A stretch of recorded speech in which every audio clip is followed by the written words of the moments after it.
strongest people succeed. But I'm not talking about muscle strength. I'm talking about mental and spiritual strength. People who are mentally and spiritually strong are the ones that succeed in life.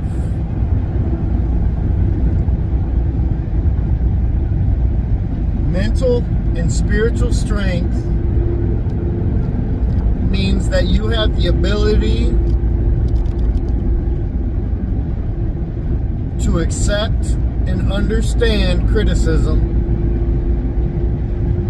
to accept and understand when you're wrong, and to understand when someone is telling you you're wrong. Now, you may not like the fashion that they use. You may not agree with them, but you don't retaliate in anger. You take their information and you process it. You process the information to say, hey, was I truly wrong? What could I have done differently? And what can I do to be better? Do better, be better, receive better. Nobody should ever plateau with their level of fulfillment. That's the ego. I'm good enough. I've done well enough. I don't have to do more. I don't have to practice this. I'm as good as I need to be. The most successful people don't go to anger first. Anger is the easiest emotion to embody. That's why everybody's angry right now. We are so used to Amazon, to Netflix, to YouTube. Instant gratification. Thank you, Jesus, that I am from an era where you had to write letters. I was born before the answering machine was invented.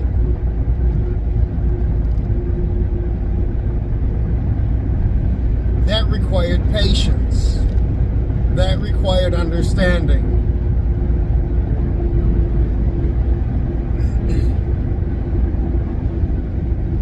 When you called somebody for 3 hours straight and they never answered their phone, when they finally do answer their phone, you didn't say, where were you? Where have you been? I've been calling you. Because you understood. If they weren't in the kitchen or the living room, they didn't hear the phone ring. And therefore, they weren't around it to answer it. They were gone. They were outside. So you had to keep calling and hope that you would connect with them. There was no anger involved. If you didn't know somebody's phone number or you had to get something to somebody, you probably had to send it through the U.S. Postal Service. There was no Amazon, FedEx, UPS. It didn't exist. It was USPS. That was it. And it would take 2 weeks plus to get that package or that letter. But now we want it right now. We want the information right now. And it's not just us, the world demands it from us. If you call a business and they need a number or some information, a password, they want it right now. There's no waiting 2 weeks. You'll be canceled.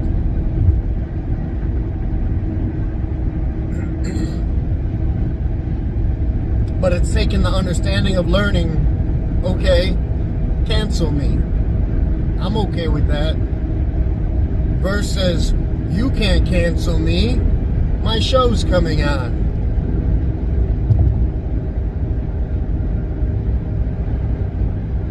It's not acceptable behavior. Not if you want to succeed.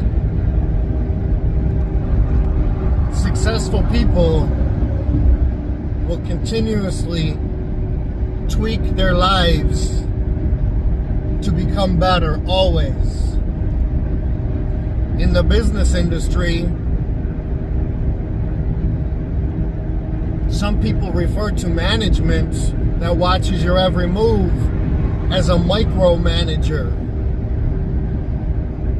And they're a micromanager because they cannot trust that you're going to do what you need to do, what you've committed to do, what you're responsible for.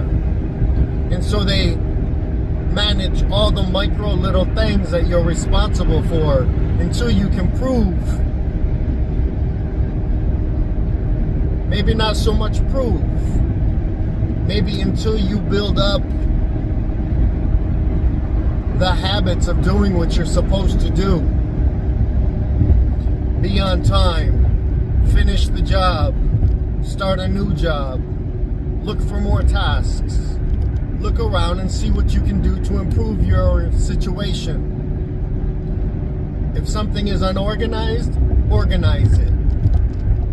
If something can be organized better, organize it better. Stop going right to YouTube and TikTok and all these instant gratifications to fill your time. If you want to be successful in life, you have to learn to accept other successful people's illustration. You have to accept their criticism of you. And I'm not talking about the ultra rich or business leaders. The janitor of your school, the janitor of your business, your trash man, your mail delivery person.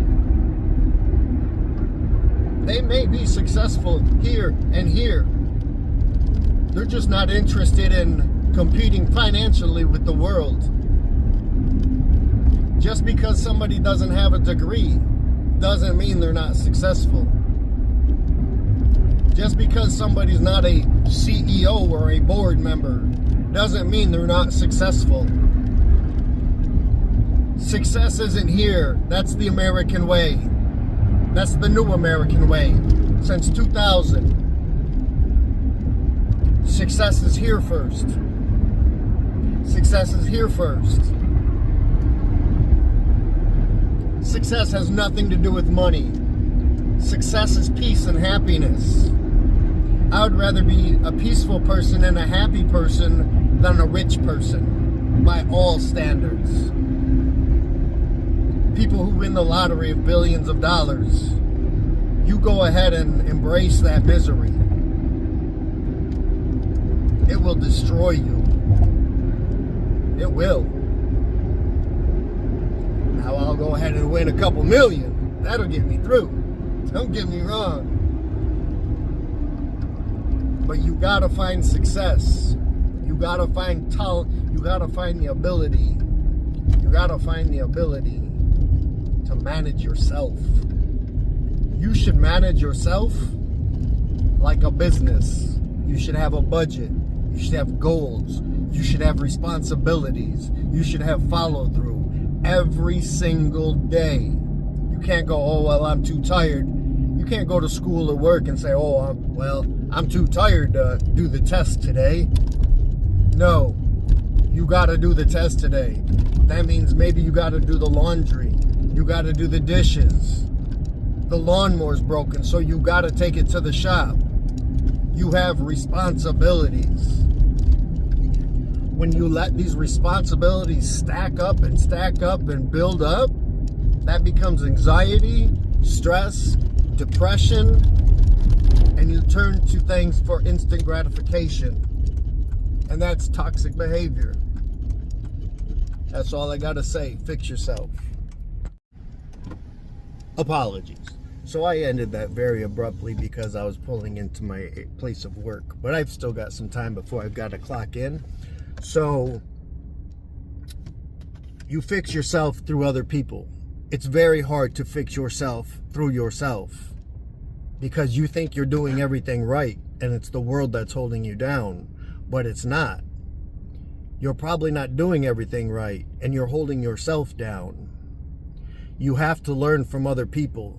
If that might mean a stranger, that might mean a podcast. It probably doesn't mean friends and family, because if they've watched you continue to fail all this time, then they're probably not the ones to be there for you now.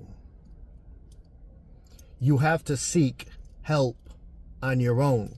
It takes a very strong person to seek help. Drug addict, alcoholic, mental illness, obsessive smoker, chronically late. It takes other people to help guide you because other people will speak the truth to you. I've lost many family and friends due to speaking the truth. My wife has told me my truth is harsh. Well, my truth is reality. My truth is truth. When I see you slipping, I'm going to check you. And I hope when you see me slipping, you check me. If you see me getting out of line with life, whether that's watching something I shouldn't be watching, too much idle time, too much rest time, too much not doing anything, too much letting the grass grow long, maybe I swear a curse word. I need somebody real to check me and not through laughter. Ha ha ha. No. Say, Santiago, you shouldn't have said that. You have to be careful. Breathe in, breathe out, have patience, relax. Come back to yourself. You're losing yourself. I've lost jobs for speaking the truth. A lot of people don't like to hear the truth. Most people don't like to hear the truth. That's why we binge watch. Because there's nothing true coming out of that black box on the wall. There's very little truth coming out of any of these. There's no truth in these sitcoms or movies. None at all. There never has been. Maybe back in the day. Back in the early 80s, late 70s, I recall watching like Happy Days. And there was probably some truth there. Because something was always going wrong and there was a problem that had to be fixed. And there were solutions. People came together. But then we brought mass violence, sex, nudity, swearing into our TV shows. And we didn't want to watch Happy Days anymore because we were more attracted to the lie, to the violence, to the aggression, to somebody getting hurt. In the 90s, a show came on TV called America's Funniest Videos. And it was video after video after video after video of people getting hurt, people falling, things breaking. And we found that funny. We were told, this is America's funniest video. We were told that's funny. People binge watch Greatest Fails. We like to watch people fail because it makes us feel better, perhaps. But on YouTube, it's always popping up. Greatest fails, biggest fails compilation. We don't like to see other people succeed because it makes us feel like we're not succeeding. Because we see them with a yacht, a Lamborghini, a Tesla. That's not success. Success is here and here. Success is what you put forward, your output, not your money. Speaking the truth, hearing the truth is hard. And that's where the strength comes in. Successful people have the strength to endure listening to the truth, and then adjusting themselves to be better. Be better, do better, get better. Stop swearing, stop smoking, stop drinking, stop binge watching nonsense on TV. Start to binge watch motivational speakers, positive, peaceful speakers. Start to binge watch good stuff, and good stuff will happen to you. It's not quick. It's a long process. Your changes won't occur and feel natural overnight. And that's why you have to be patient and understand. I'm building a house here. You don't build a house in one day. Not a strong one. Not a sturdy one. Not one that you're going to want to live in. It takes time. And the clock is ticking. So you must move now. Start changing today. Jesus said, to know the truth, you will lose family and friends. And he said, no prophet is accepted in his hometown. Because people will ridicule you. I didn't watch this show too much. It was called Friends back in the 80s and 90s. But I do remember one episode where all these people, this group of 6, I think, they had a guest coming in from out of town. His name was Bobby, and it was Fun Bobby. And Bobby came to visit, and they were all excited for Bobby to visit. But when Bobby got there, he wasn't as much fun because Bobby quit drinking. Bobby realized he had a problem, and he was no longer accepted the same. He had changed. But he had changed for the better. Think about that. Make a better change. Exercise. Eat right. Drink water instead of everything else. All right, that's all I got to say. Peace.